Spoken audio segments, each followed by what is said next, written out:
عليكم ورحمة الله وبركاته.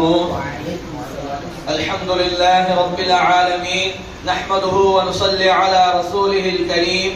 أما بعد، فقد قال الله تعالى في القرآن العظيم والفرقان المجيد بعد أعوذ بالله من الشيطان الرجيم بفضل بسم الله الرحمن الرحيم. سبحان الذي يسرى بعبده ليلا من المسجد الحرام إلى المسجد الأقصى الذي باركنا حوله. صدق الله العظيم. பசிக்கின்ற மனிதனுக்கு ருசிக்கின்ற உணவு கொடுத்து ரசிக்கின்ற அல்லாஹ்வுக்கே எல்லா புகழும். பொறுமையின் கடல் இஸ்லாத்தின் நிழல் நம் எம்பெருமானார் ரசூலே கரீம் நபி ஸல்லல்லாஹு அலைஹி வஸல்லம் அவர்களின் மீதும் அவர்களின் அடிச்சுவற்றை அப்படியே பின்பற்றி வாழ்ந்த உத்தம சத்திய சஹாபாக்கள், தாபிஈன்கள், தபஅத் தாபிஈன்கள், நாதாக்கள், ஷுஹதாக்கள், வலிமார்கள், முக்கியமாக இந்த மஜ்லிஸில் அமர்ந்திருக்கக்கூடிய நம் அனைவர்கள் மீதும் அல்லாஹ்வின் அன்பும் அருளும் என்றென்றும் நின்று நிலவட்டுமாக.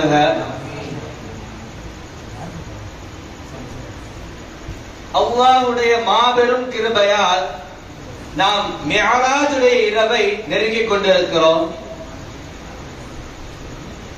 மிஅராஜுடைய இரவு நமக்கு கிடைத்த பெரும் பாக்கியம். நமக்கு எப்படி கலா கதிரை மாற்றி எழுதுகின்ற பராத்துடைய இரவு பாக்கியமோ, திரு குர்ஆன் ஷரீஃப் இறங்கிய லைலத்துல் கத்ருடைய இரவு எப்படி பாக்கியமோ, முஸ்லிம்களுக்கு இருக்கக்கூடிய இரண்டு பெருநாட்களின் இரவு எப்படி பாக்கியமோ, அதே போன்று இந்த மிஅராஜுடைய இரவும் பெரும் பாக்கியம் பெற்ற ஒரு இரவாக இருக்கிறது.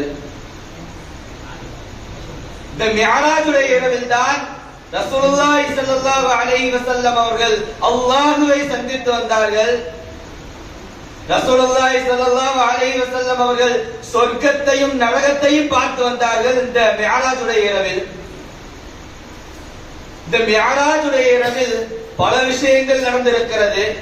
இந்த மிஅராஜ் பல விஷயங்களை பேசுகிறது. இந்த மிஅராஜுடைய இரவு ஒரு பெண்ணின் இறையச்சத்தை பற்றி பேசுகிறது. ரசூலுல்லாஹி ஸல்லல்லாஹு அலைஹி வஸல்லம் அவர்கள் மிஅராஜுடைய பயணத்தில் சென்று கொண்டிருக்கும் பொழுது ஒரு இடத்தில் நறுமணம் வீசுகிறது. அதை பார்த்து ஜிப்ரீல் அலைஹிஸ்ஸலாத்து வஸலாம் அவரிடத்திலே ரசூலுல்லாஹி ஸல்லல்லாஹு அலைஹி வஸல்லம் அவர்கள் கேட்கிறார்கள். அதற்கு ஜிப்ரீல் அலைஹிஸ்ஸலாத்து வஸலாம் அவர்கள் சொல்லுகிறார்கள், இது ஃபிரௌனுடைய மகளுக்கு தலை சீவக்கூடிய பெண்ணின் கபர் என்று சொல்லுகிறார்கள்.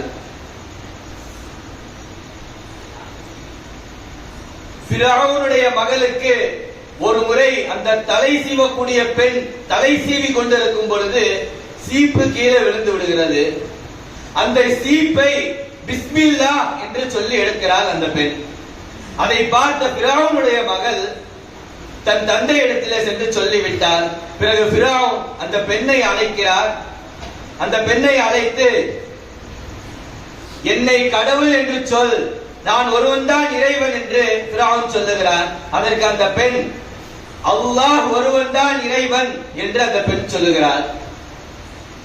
அதற்கு அந்த ஃபிரௌன் அந்த பெண்ணுடைய குழந்தைகளை ஒவ்வொன்றாக நெருப்பில் போட்டு விடுகிறான். கடைசியாக அந்த பெண்ணுடைய கை குழந்தையையும் நெருப்பில் போட்டு விடுவேன் என்று மிரட்டுகிறான். அதற்கு அந்த தாயுடைய மனம் மாறுகிறது. உடனடியாக அல்லாஹ் அந்த குழந்தையை பேச வைக்கிறான். அந்த குழந்தை பேசியது, தாயே, நீ ஈமானை விட்டு விடாதே, இந்த நெருப்பை விட நரகத்தின் நெருப்பு கடுமையானது என்று அந்த குழந்தை பேசுகிறது. பிறகு அந்த கை குழந்தையையும் ஃபிரௌன் நெருப்பில் போட்டு விடுகிறான். பிறகு அந்த பெண்ணிடத்திலே உன்னுடைய கடைசி ஆசை என்ன என்று கேட்கிறான். அதற்கு அந்த பெண் சொல்லுகிறார், என்னுடைய கடைசி ஆசை எங்கள் அனைவரையும் ஒன்றாக புதைத்து விடு என்று ஃபிரௌன் இடத்திலே சொல்லுகிறார். அதே போன்று ஃபிரௌன் அவர்கள் எல்லாரையும் ஒன்னா புதைக்கிறான். இந்த மிஅராஜுடைய இரவு ஒரு பெண்ணின் இறைச்சத்தை பற்றி பேசுகிறது. இந்த மிஅராஜுடைய இரவு சஹாபாக்கள் ரசூலுல்லாஹி ஸல்லல்லாஹு அலைஹி வஸல்லம் அவர்கள் மீது வைத்திருக்கக்கூடிய நம்பிக்கையை பற்றி பேசுகிறது. நாம் எல்லோருக்கும் தெரியும் ரசூலுல்லாஹி ஸல்லல்லாஹு அலைஹி வஸல்லம் அவருடைய மிஅராஜ் பயணத்தை பற்றி. ரசூலுல்லாஹி ஸல்லல்லாஹு அலைஹி வஸல்லம் அவர்கள் மிஅராஜுடைய பயணத்தை கண் சிமிட்டும் நேரத்திற்குள் போய் வந்தார்கள். இந்த மிஅராஜுடைய பயணத்தை எல்லோரும் லேசாக நம்பவில்லை. அபூபக்கர் சித்தீக் ரலியல்லாஹு தஆலா அன்ஹு அவர்களிடத்திலே மக்கள் எல்லாம் சென்று கூறுகிறார்கள், உங்களிடத்தில் யாராவது வந்து நான் கண் சிமிட்டும் நேரத்தில் மஸ்ஜிதுன் நபவியிலிருந்து மஸ்ஜிதுல் அக்ஸாவிற்கு சென்று வந்தேன் என்று சொன்னால் நீங்கள் நம்புவீர்களா என்று கேட்கிறார்கள். அதற்கு அபூபக்கர் சித்தீக் ரலியல்லாஹு அன்ஹு அவர்கள் சொல்லுகிறார்கள், அதை எப்படி நம்ப முடியும் என்று கேட்கிறார்கள். பிறகு அந்த மக்கள் சொன்னார்கள், இதைத்தான் உங்கள் தோழர் ரசூலுல்லாஹி ஸல்லல்லாஹு அலைஹி வஸல்லம் அவர்கள் சொல்லுகிறார் என்று சொன்னார்கள். அதற்கு அபூபக்கர் சித்தீக் ரலியல்லாஹு தஆலா அவர்கள் சொல்லுகிறார்கள், ரசூலுல்லாஹி ஸல்லல்லாஹு அலைஹி வஸல்லம் அவர்கள் சொன்னால் அது உண்மையாகத்தான் இருக்கும் என்று அடித்து சொல்லுகிறார்கள். எப்படி இருந்தது அந்த நம்பிக்கை? அன்றைய காலத்தில் சஹாபாக்கள் எவ்வளவு நம்பிக்கை வைத்திருந்தார்கள் ரசூலுல்லாஹி ஸல்லல்லாஹு அலைஹி வஸல்லம் மீது. இந்த மிஅராஜுடைய பயணம் பல விஷயங்களை பேசுகிறது. பெண்களின் சாபத்தை பற்றி இந்த மிஅராஜுடைய இரவு பேசுகிறது.